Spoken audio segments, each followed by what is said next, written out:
Switching to Mint Mobile is the easiest way to save in 2024. Wireless plans are just $15 a month when you purchase a 3-month plan. To get this new customer offer, go to mintmobile.com/Murrell. Additional taxes, fees, and restrictions apply. See Mint Mobile for details.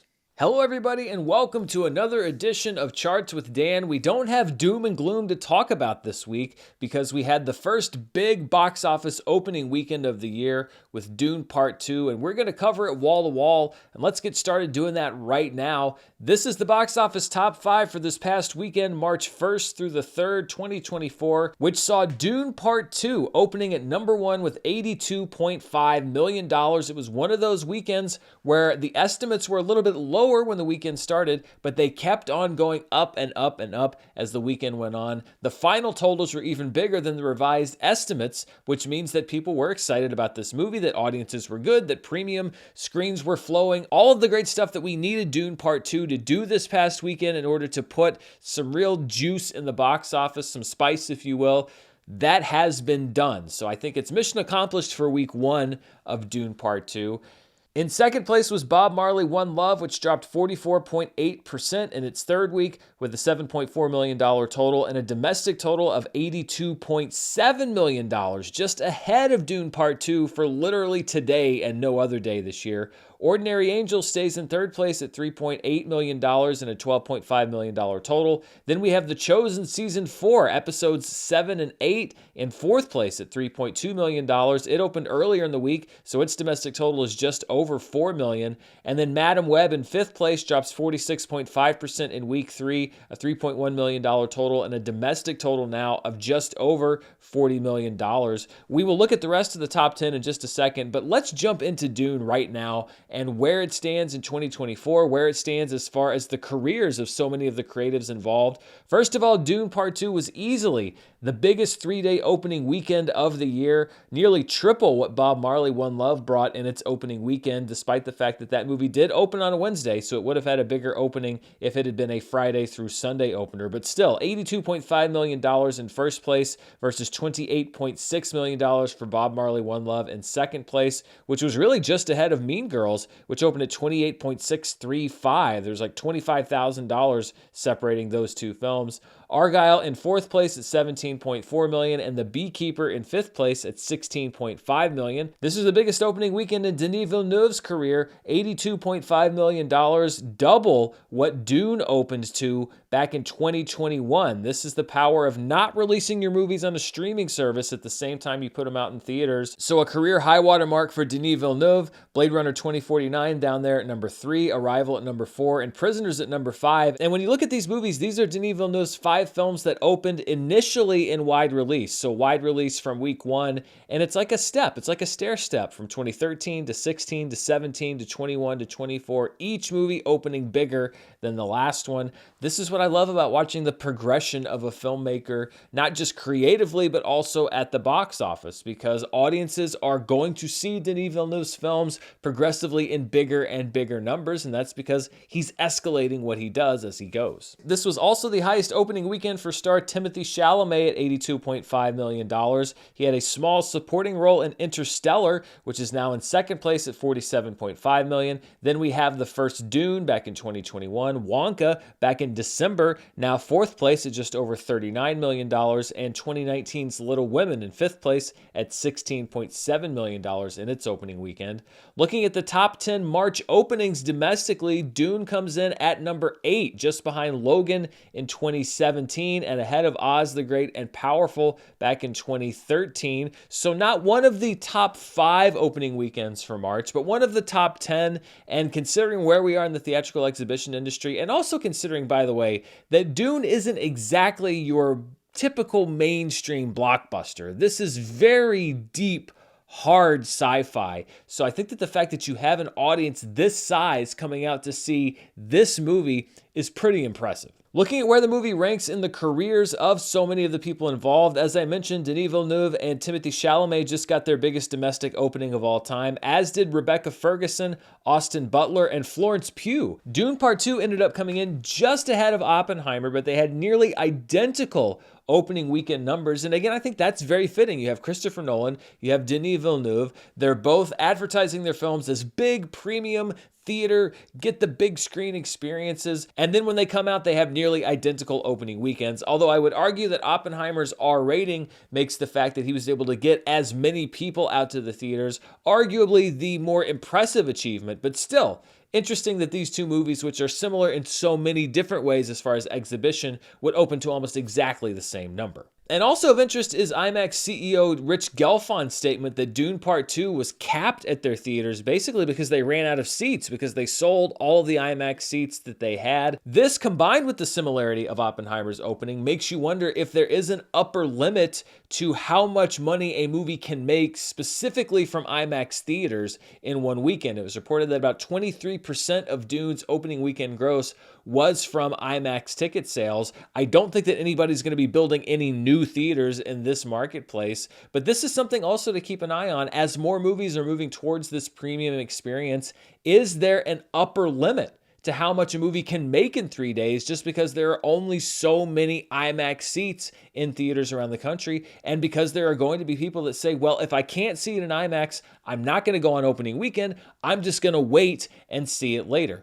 We'll know a lot more about this next week when we see what Dune Part 2's second weekend numbers are. Revisiting the career rankings here, this was Christopher Walken's second highest opening film of all time, behind 2016's The Jungle Book. It was number 3 for Javier Bardem, behind The Little Mermaid this past summer and Skyfall. This was Zendaya's fourth highest opening weekend, behind her 3 MCU Spider-Man films. It was number 6 for Josh Brolin, behind 5 MCU appearances as well as Deadpool 2. Number 7 for Dave Bautista, behind his 6 other MCU appearances. And number 7 for Stellan Skarsgård, behind his appearances in the MCU and also the Pirates of the Caribbean series. Something I thought was interesting was looking at the demographics reported by age in the various media reports and reported by PostTrack, which is able to keep track of these things. Looking at the people that showed up for the opening weekend, 41% were 35 and over, which is a pretty big number for a movie that opens at this size. 34% were between 24 and 34 years of age, and 21% were between 18 and 23 years of age, which means that the coveted 18 to 34 demographic made up 55% of the opening weekend box office. But according to all of the numbers that I saw, only 4% of the opening weekend audience were under 18. And I thought this number was intriguing because you would think that the movie might skew a little bit younger, or at least that some more of the under 18 crowd would show up, but they didn't seem that interested in going to see Dune Part 2 in its opening weekend, even though it had that PG-13 rating. Something to think about. And when we look at Dune Part 2's opening overall, it didn't have one of those openings that just blows your mind because it vastly exceeded expectations. But there was a point in the weekend where it looked like it was going to come in on the lower side of projections and ended up going higher than projections. And I think that that's good because it shows that there seems to be positive word of mouth. It got an A cinema score, which indicates that there will hopefully be some repeat business or people that weren't sure that are going to go see it in the theaters. It has that buzz as far as the premium theatrical experience. It's set up to have nice legs at the box office as we go through March, even though it's going to have some competition. And we'll see if it performs like Oppenheimer did, which had a good opening and then stuck around for such a long time. I'm not expecting it to have the same kind of legs that Oppenheimer did. I think that that was sort of a special movie. But at the same time, I think we are going to see a lot of people that want to go back, that want to bring friends. And I hope that this is a movie that sets 2024 back on a path to box office success, because we've certainly never seen anything yet this year that indicates that we could return to any kind of a healthy box office. This is the rest of the top 10 for this past weekend. Migration is at number 6 with $2.5 million. Another great hold. It drops just 12.9% from last weekend. It's now at nearly $125 million domestically. This is a really impressive box office run. Demon Slayer 2: The Hashira Training, as we often see with anime, had a huge drop in weekend 2, 82% from last weekend, for a weekend total of just over $2 million, a $15.7 million domestic total. Timothée Chalamet's last film, Wonka, is still in the top 10. It dropped 30% in week 12 with a $1.7 million total and a $216.7 million domestic total. And as if one person can't get enough good news, Wonka has also passed Ant-Man and the Wasp: Quantumania to become the 7th highest grossing film of 2023, or at least highest grossing film that was released in 2023. Did you have Wonka outgrossing an MCU film on your card? Well, it's happened. In ninth place was Argylle, which dropped 49.5% in its fourth week. Its domestic total is now at around $43.9 million.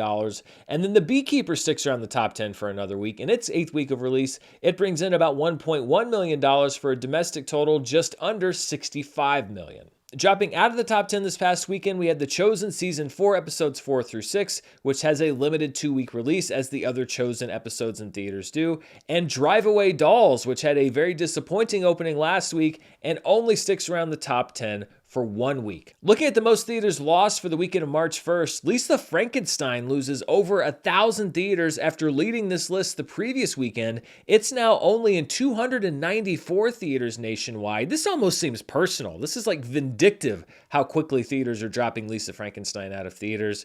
I liked the movie. Oh well, I guess maybe it'll find its audience on streaming. Madam Web drops 897 theaters. It's now in 3,116 theaters around the country. Anyone But You drops another 852 theaters. It's now out of wide release in 603 theaters nationwide. The Beekeeper drops 810 theaters. It still remains, though, in 1,347 theaters around the country. And Argylle drops 777 theaters for a remaining theater count of 2,283. These are the movies that closed this week, or at least movies that did not have box office grosses reported as of the time I'm recording this episode. Trolls Band Together closes after 15 weeks in release. The Boy and the Heron closes after 12 weeks of release, and The Iron Claw closes after 10 weeks of release. When I think about The Iron Claw, I think that is perhaps one of the most botched rollouts that I've seen for a movie in quite some time. I'm not saying that it would have been nominated for Best Picture or it would have been a major Oscar contender, but A24 really didn't handle the campaign for the film very well, which is rare because A24 usually does pretty good. I've heard that there were extenuating circumstances that the movie perhaps wasn't ready for them to mount a full award season campaign, but at a time when so many movies were delayed in their release, I think The Iron Claw could have actually benefited from a delay, roll it out this spring, give it some time to breathe, and then mount a full awards campaign, because I think it just got lost in the mix at the end of the year. It just wasn't out there soon enough, and this is another film that I think is going to find an audience as it grows over the next several years. I also wanted to note the final grosses for The Boy and the Heron. Since it's closing, it is easily the highest grossing Studio Ghibli domestic film at $45.9 million. The Secret World of Arrietty, boy did I get in trouble with how I pronounced that word last time, is in second place at $19.2 million. Then we had Ponyo in third place, Spirited Away in fourth place, and The Wind Rises in fifth place. And this was also a top 5 gross for Studio Ghibli worldwide. Spirited Away remains number 1 at $383.88 million. Then we have Howl's Moving Castle at $237.8 million, Ponyo at $205.1 million, The Boy and the Heron at $161.6 million, and Arrietty at $151.4 million. So The Boy and the Heron, a contender for the Best Animated Oscar this upcoming weekend, and one of the biggest hits in the history of Studio Ghibli. Looking at what I like to call the road to recovery, this is how the box office is doing compared to the weekend averages of 2021 to 2023. That would be the line there in red, as well as the weekend average for 2015 through 2019, the 5 years preceding the pandemic.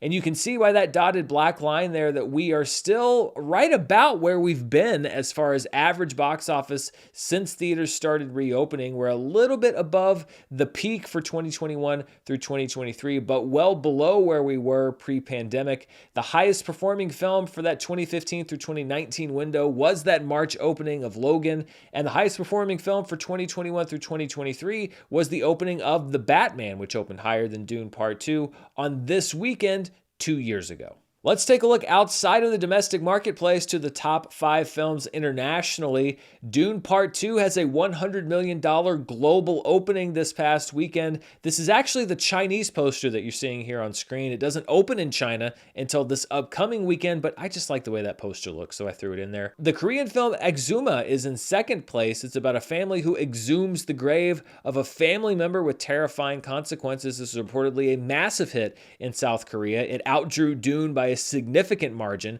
this past weekend. In third place is the Chinese film Article 20, which brings in $14.3 million. In fourth place is The Pig, the Snake, and the Pigeon, a comedy out of Taiwan about a dying hitman who wants to kill the only 2 criminals who are more wanted than he is. And in fifth place is Pegasus 2 from China at $12.7 million.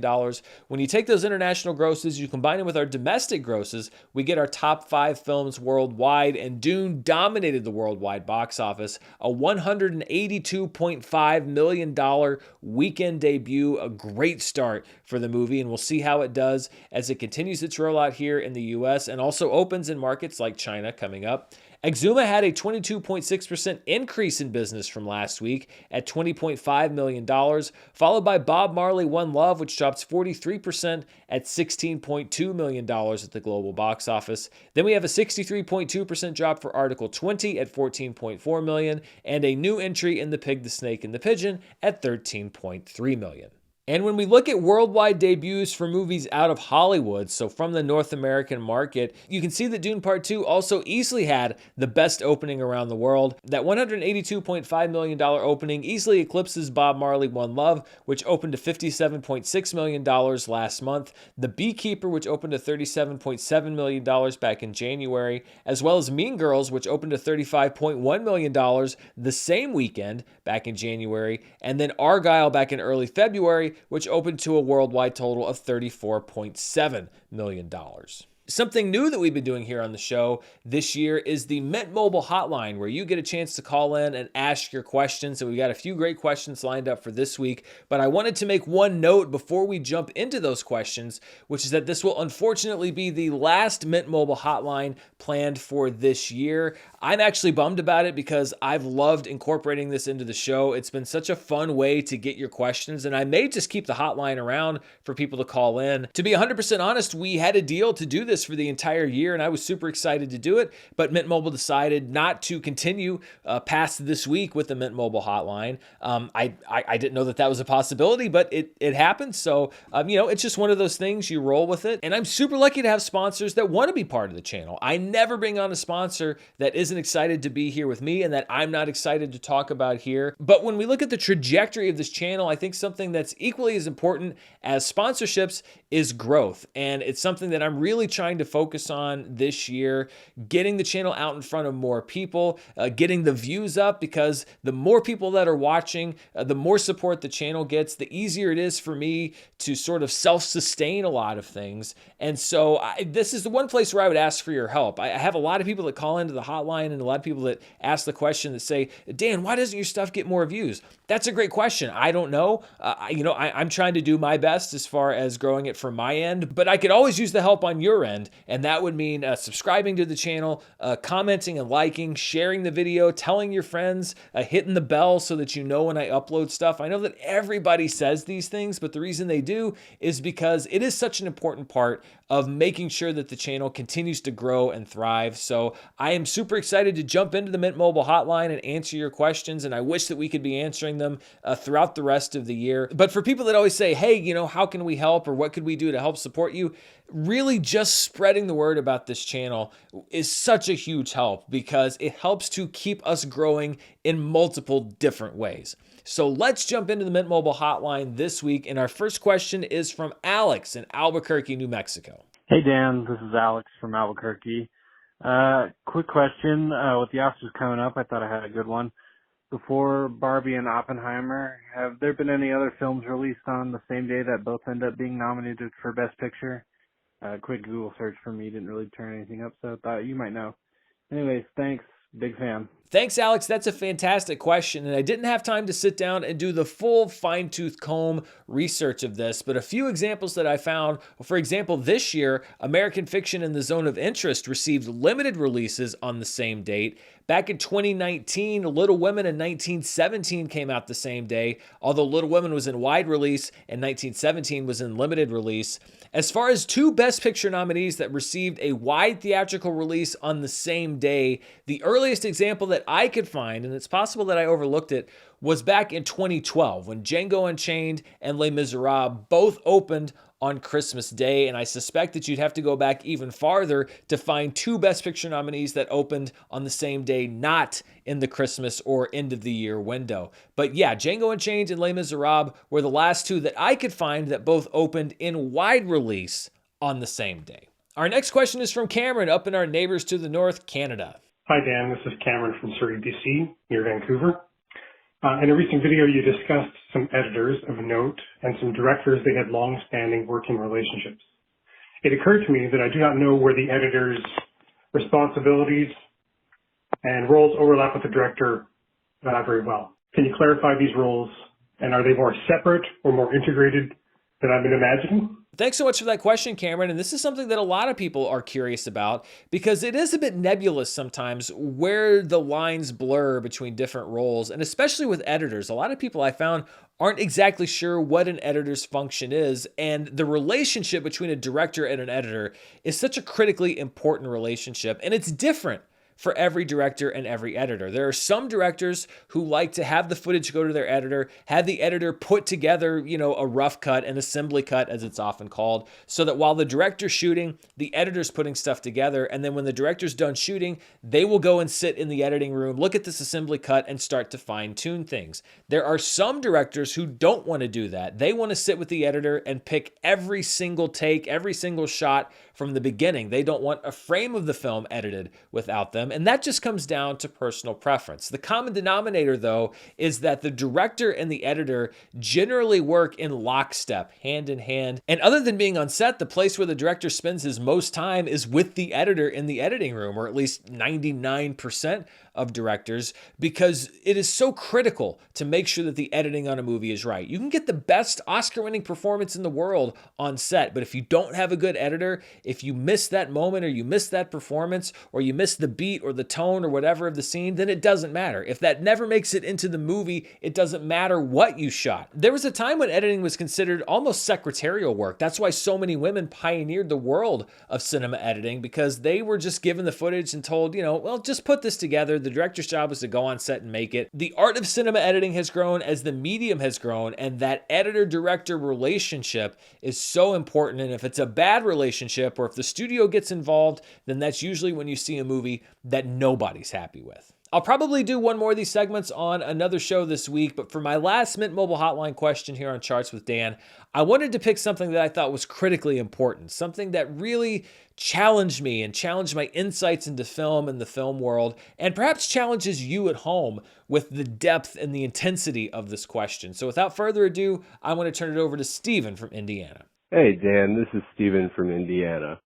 I was wondering, do you think Mrs. Incredible had to fake being in pain during childbirth in order to conceal her identity? Anyway, have a good one. Stay safe. Thanks for that question, Stephen, and it's such a critically important question, and I gave it a lot of thought. I didn't sleep last night, quite honestly, as I was trying to figure out how I could give you an answer that was worthy of the question, and I think the issue here is that there are just too many X factors that we don't know about. For example, how do Elastigirl's powers work? Does her elasticity only involve the outside of her body? Do internal changes to her body cause her physical pain? Because if that's the case, then the childbirth would probably be just as painful for her as for anybody else. But if the elasticity really does go out through her entire body, I can't imagine that she would go to a hospital for childbirth, largely because so many of the complications medically wouldn't be present. If your body is completely elastic, then a lot of the pain and trauma of childbirth wouldn't be there. So I would imagine that perhaps Elastigirl would have done an at-home birth with a doula who knows that she's a superhero, perhaps somebody like Edna Mode or Frozone's wife, Honey, who was there for emotional and moral support, but not necessarily the medical support because she wouldn't need it due to her superpower. And you don't want to risk the exposure. Even if you're doing a great acting job, again, I think a medical professional would know the difference between a normal human being and somebody like Elastigirl with superhuman power. So I think that the risk is just too great. So while, Stephen, I'd love to give you a definitive answer to your question, I think that we would need to go to the source, maybe go to Brad Bird and ask about the physiological details of these powers before we could come up with anything approximating a correct answer. Thanks to Stephen for that question, and thanks to everybody who's called into the Mint Mobile hotline. If we do decide to keep it going, then we'll keep referencing this on future episodes. It's hard to wonder why they wouldn't want to keep doing this. But before we wrap up, I do want to thank, once again, the sponsor for the Mint Mobile hotline, Mint Mobile.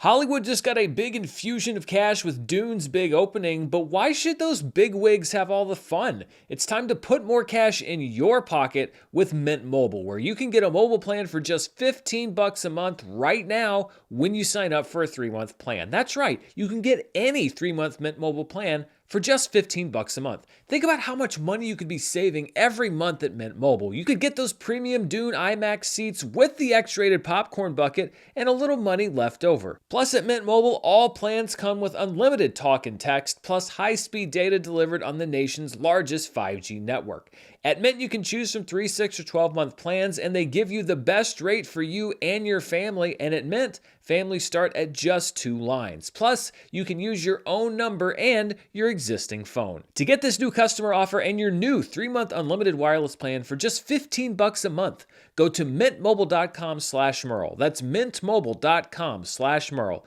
Cut your wireless bill to $15 a month at mintmobile.com/Murrell. Additional taxes, fees, and restrictions apply. See Mint Mobile for details.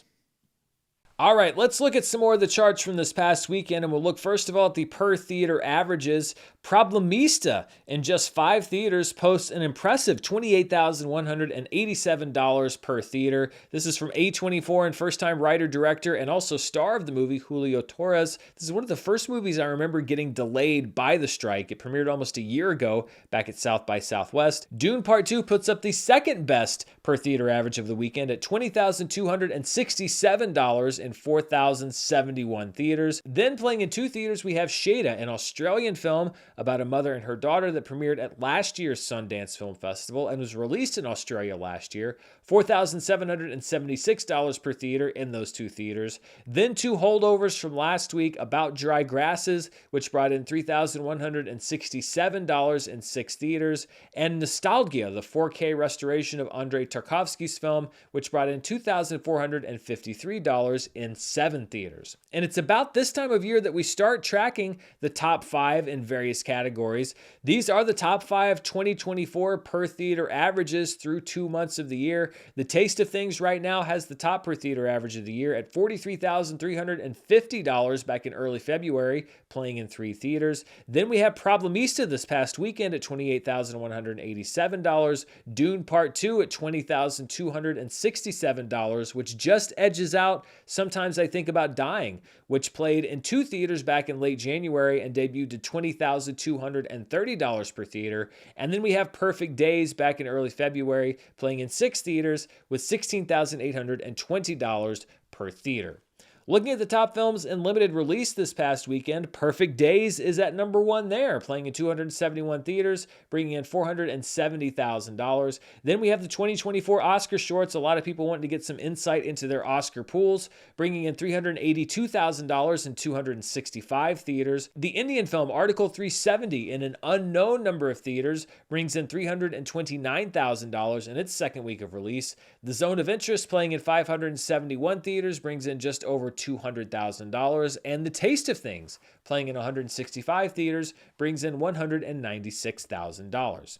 Looking at the limited release top 10 grossers this year, this is all tickets sold as of January 1st. American Fiction and Poor Things both topping the list. Their grosses were frozen when they moved into wide release. Fighter is in 2nd place. The Zone of Interest is right behind in 4th place. Hanuman is in 5th place. Origin is in 6th place. All of Us Strangers is in 7th place. Gunter Karam is in 8th. And then 2 new entries to the charts. The 2024 Oscar shorts at number 9 at $2.5 million.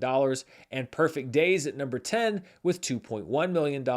Queen Rock Montreal and Out of Darkness are off of the limited releasing chart for this year. Looking at the top 10 movies for 2024 so far, these are movies released in 2024. Bob Marley, One Love, hanging under the number 1 spot by about $250,000 as we sit here talking. Dune Part 2 is now the highest grossing film of the year. But hey, let's give Bob Marley, One Love its flowers for just 1 week. It was one of the big box office standouts for a pretty dismal couple of months. So why not celebrate it for for this one day as the highest grossing film of the year. Dune Part 2 right behind at number 2. Mean Girls falls 2 spots to number 3. The Beekeeper falls 1 spot to number 4. Argyle falls down 1 spot to number 5. Madam Web and Night Swim both move down 1 spot to number 6 and 7. Demon Slayer to the Hashira Training stays at number 8. The Chosen Season 4 episodes 1 through 3 drops 2 spots to number 9. Ordinary Angels debuts on the chart at number 10, and Lisa Frankenstein and The Chosen Season 4 episodes 4 through 6 drop off of this year's chart.